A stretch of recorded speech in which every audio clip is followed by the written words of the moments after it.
You wake up at 3 a.m. again. Not from a nightmare, from the weight of everything you absorbed yesterday. The barista's hidden desperation, your colleague's masked rage. The stranger on the bus carrying grief so heavy, it made your chest tight for hours afterward. You're lying in bed, sorting through emotions that aren't yours, trying to remember where you end and the world's pain begins. Wondering if this is what madness feels like. Jung wrote extensively about dangerous perception, but he never wrote about this, the part that comes after recognition. The shadow side of seeing too much, feeling too deeply, knowing what others desperately try to hide. He never wrote about how your gift becomes your curse, how the very thing that makes you rare is the same thing that's slowly destroying you from the inside out. Tonight, we're going into the territory Jung kept locked away, the observations he made but never published, the insights too dark for his public work. The truth about what happens when dangerous perception stops being a superpower and starts being a life sentence. Because you're not just tired, you're not just overwhelmed, you're being psychologically devoured by an ability you never asked for and can't turn off. And it's time someone told you why. Carl Jung kept private journals, notebooks filled with observations too volatile for publication, ideas too dangerous for the collective unconscious to handle. And buried in those pages are descriptions of what he called the psychic cannibals, people whose perception had become so acute it was consuming them alive. Jung saw it in his most sensitive patients, the ones who could read a room like others read books, who felt the emotional temperature shift before anyone spoke, who absorbed psychic debris like human sponges. He watched them deteriorate, not from mental illness, but from psychic overload, from dangerous perception turned toxic. Here's what he never published. Dangerous perception isn't just rare, it's unstable. It exists on a knife's edge between gift and pathology, between superpower and psychological suicide. And most people who develop it never learn to control it. They just absorb and absorb and absorb until there's nothing left of them but an echo chamber of other people's unprocessed pain. You know this feeling, don't you? That sense that you're disappearing into the noise of everyone else's internal chaos. That your own thoughts, your own feelings, your own identity is being drowned out by the constant influx of psychic information you can't stop receiving. Jung called it the dissolution of self through hyperperception, and he believed it was one of the most dangerous psychological states a human could experience. Because when you can't tell where you end and others begin, you stop existing as an individual entity. You become a vessel, a container, a dumping ground for the collective shadow. And that's where the real horror begins. You've been bleeding for years and didn't even know it. Every time someone vents to you, you lose a piece of yourself. Every time you absorb their anxiety, their rage, their unspoken desperation, you hemorrhage your own life force. Every time you read between the lines, decode the subtext, feel what they're hiding, you sacrifice another fragment of your own psychic integrity. Jung documented this pattern obsessively. In his private notes, he described patients who came to him as empty shells. People who had started with dangerous perception and ended up as emotional black holes, so depleted from constant absorption that they had no energy left for their own existence. He called it psychic vampirism by proxy, not because they were feeding on others, but because they had unknowingly trained everyone around them to feed on them. Think about your relationships, How many people seek you out when they're in crisis? How many dump their problems on you and walk away lighter while you're left carrying their emotional debris? How many treat you like a combination therapist, dumping ground, and emotional garbage disposal? You thought you were being helpful, compassionate, a good friend, partner, family member.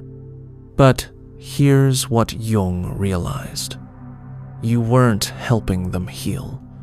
You were enabling their avoidance. By absorbing their pain, you were allowing them to bypass their own inner work. By feeling their feelings, you were preventing them from developing emotional intelligence. You became their emotional outsourcing service, and in the process, you forgot how to feel your own feelings. Because here's the devastating truth Jung uncovered. When you spend all your energy processing other people's emotions, your own emotional development stops. You become psychically stunted, emotionally frozen at whatever age you started absorbing for others. You might be 30, 40, 50 years old, but emotionally, you're still that child who learned that feeling others' pain was safer than feeling your own. And that child is dying inside your adult body, suffocating under the weight of everyone else's unprocessed trauma. Jung never used the word empath, but in his private writings, he described something infinitely more sinister. He called it pathological responsiveness, the compulsive need to fix, heal, save, and absorb for others. And he discovered something that would shock modern empathy culture. Most people who identify as highly sensitive or empathic aren't actually feeling empathy at all. They're re-experiencing their own unhealed trauma through other people's pain. Every time you feel someone else's suffering so intensely it becomes your own, you're not being empathic, you're being triggered. Every time their story makes you feel like you're drowning, you're not connecting to their experience. You're drowning in your own buried pain that their situation has activated. Jung called this emotional reenactment syndrome, the unconscious use of other people's trauma as a way to avoid dealing with your own. Think about it. When was the last time you felt your own pain without immediately trying to fix it, understand it, or transform it into something useful for others? When was the last time you sat with your own grief, rage, or fear without turning it into a teaching moment or healing opportunity? You can't remember, can you? Because feeling your own pain, just feeling it, without purpose or meaning or service to others, is the one thing you've never learned to do. Instead, you've become addicted to other people's pain because it's easier to process than your own. Their suffering has clear causes, obvious solutions, manageable boundaries. Your suffering is vast, ancient, and terrifyingly without limits. So you stay busy, healing them, fixing them, absorbing for them, anything to avoid the bottomless pit of your own unprocessed grief. And Jung watched this pattern destroy people, slowly, methodically, until they became hollow shells, walking around in human bodies, existing only to serve others' emotional needs, while their own soul withered away. Here's where Jung's observations become almost supernatural. He noticed that people with dangerous perception don't just absorb others' emotions, they reflect them back amplified. Your presence doesn't just reveal what people are hiding, it makes them feel it more intensely. You walk into a room, and everyone's unconscious material starts surfacing. Their buried rage bubbles up, their hidden shame crawls out, their denied desires start pulsing. Not because you're doing anything, but because dangerous perception works like a psychic magnifying glass. You amplify whatever's already there. Jung called this the mirror curse. People seek you out when they want to feel their emotions more deeply, but then they hate you for making them feel so much. They're drawn to your intensity, then repelled by what it reveals about themselves. This is why your relationships follow the same pattern: attraction, intensity, revelation, rejection. They're fascinated by your depth until they realize it's showing them their own shadows. They love your ability to see them until they understand you see all of them, including the parts they've spent lifetimes hiding. Then they turn on you, make you the problem, blame you for their discomfort with their own revealed truth. And because you have dangerous perception, you see this happening. You watch them split you into all good or all bad to protect themselves from the complexity of their own feelings about being truly seen. But here's the part that breaks you. You understand why they're doing it. You have compassion for their fear. You make excuses for their betrayal. You blame yourself for being too much, instead of recognizing that they simply can't handle the mirror you represent. So you dim your light, you dull your perception. You try to see less, feel less, be less threatening to their fragile ego structures. And in doing so, you betray the very gift that makes you who you are. Jung discovered something horrifying in his work with highly perceptive patients. The more they absorbed from others, the less they could distinguish between authentic intuition and psychological contamination. Your dangerous perception becomes polluted, corrupted by the constant influx of other people's unprocessed material. You start getting intuitive hits that are actually just absorbed anxiety. You begin having psychic downloads that are really just internalized trauma from everyone you've been around. You think you're receiving spiritual guidance when you're actually just recycling the collective unconscious debris you've been swimming in. Jung called this false gnosis, the mistaking of psychological contamination for spiritual insight. And it's insidious because it feels real. These contaminated perceptions come with the same intensity, the same certainty, the same compelling quality as authentic, dangerous perception. But they're leading you deeper into others' mazes, instead of toward your own truth. Think about how many of your intuitive decisions have actually been responses to absorbed material. How many times you've followed guidance that led you deeper into dysfunction, instead of toward healing. How many spiritual insights have actually been sophisticated forms of psychological projection. You thought you were developing psychically, but you were actually being colonized by the collective shadow. And Jung realized this was the inevitable endpoint of unmanaged, dangerous perception, not enlightenment, not spiritual mastery, but complete loss of psychic sovereignty. The ability to see everything except yourself, to feel everyone's truth except your own, to heal everyone's wounds while your own fester in darkness. In his most classified notes, Jung wrote about something he called hypersensitivity syndrome, a condition where dangerous perception becomes so acute it starts destroying the perceiver's ability to function in normal reality. Every sound becomes overwhelming, every light too bright, every emotion too intense, every interaction too laden with subtext to process. You become allergic to the world itself. Jung observed this in patients whose perception had crossed from gift into pathology. They could no longer be around groups of people without physical symptoms, couldn't watch movies without being overwhelmed by the actors' emotional states, couldn't even read books without absorbing the author's psychological imprint. They had become so sensitive to psychic information that normal human existence became impossible, and the medical establishment labeled them as mentally ill, gave them diagnoses that pathologized their perception instead of recognizing it as perception gone haywire. Jung knew better. He understood they weren't sick. They were overwhelmed. Their psychic immune system had been compromised by years of unrestricted absorption.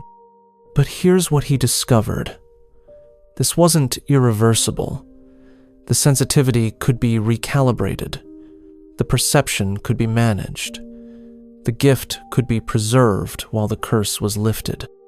But it required something most people with dangerous perception refused to do. It required them to stop absorbing for others, stop fixing others, stop being the emotional savior for everyone around them. It required them to turn their dangerous perception inward and finally face what they'd been running from all along, their own vast, terrifying, magnificent inner landscape. When you finally turn your dangerous perception inward, here's what you discover: nothing. Years of absorbing for others has left your inner world barren. You know everyone else's emotional landscape intimately, but your own is foreign territory. Jung called this the inner wasteland, the psychic desert that forms when someone spends so long focused outward, they forget there's an inner world to tend. You can read other people's micro-expressions, but you can't identify your own feelings. You can sense their hidden motivations, but you have no idea what you actually want. You can heal their trauma, but you can't even locate your own wounds. This is the cruelest irony of dangerous perception. The very sensitivity that makes you psychically gifted has been weaponized against your own self-development. You became so good at feeling for others that you forgot how to feel for yourself. And when you try to turn inward, when you finally attempt to develop your own emotional intelligence, you discover something terrifying. There's almost nothing there. Not because you don't have an inner world, but because it's been dormant for so long it feels foreign. Like trying to speak a language you once knew but haven't used in decades. Your own desires feel selfish. Your own needs feel overwhelming. Your own pain feels impossible to process without turning it into a service for others. Jung documented this pattern obsessively. Patients who came to him as master healers but emotional children, people who could guide others through their darkest nights but couldn't navigate their own simple feelings. And the recovery process? It wasn't pretty, it wasn't spiritual, it wasn't transformative in any noble sense. It was ugly, messy, filled with rage at all the years they'd abandoned themselves to serve others. Grief for the self they'd never developed, terror at the vastness of their own unprocessed inner world. But it was also the only way back to authenticity, the only path to reclaiming their dangerous perception as a gift instead of a curse. Jung's private notes contain something extraordinary, a protocol for reclaiming psychic sovereignty. Steps for transforming dangerous perception from curse back to gift. But it comes with a warning that explains why so few people follow through. Everyone around you will resist your recovery. Because your absorption serves them. Your oversensitivity enables their emotional laziness. Your dangerous perception allows them to avoid developing their own inner awareness. When you stop absorbing for them, they have to start feeling their own feelings. When you stop fixing their problems, they have to develop their own emotional intelligence. When you stop being their psychic dumping ground, they have to process their own trauma. And most people would rather lose you than do their own inner work. Jung called this the sovereignty cost. The price you pay for reclaiming your psychic autonomy. You will lose relationships. You will be accused of becoming cold, selfish, different. You will be guilted, manipulated, and emotionally blackmailed. But here's what Jung discovered. This resistance is proof you're on the right path. The people who fight your boundaries are the ones who are feeding on your lack of them.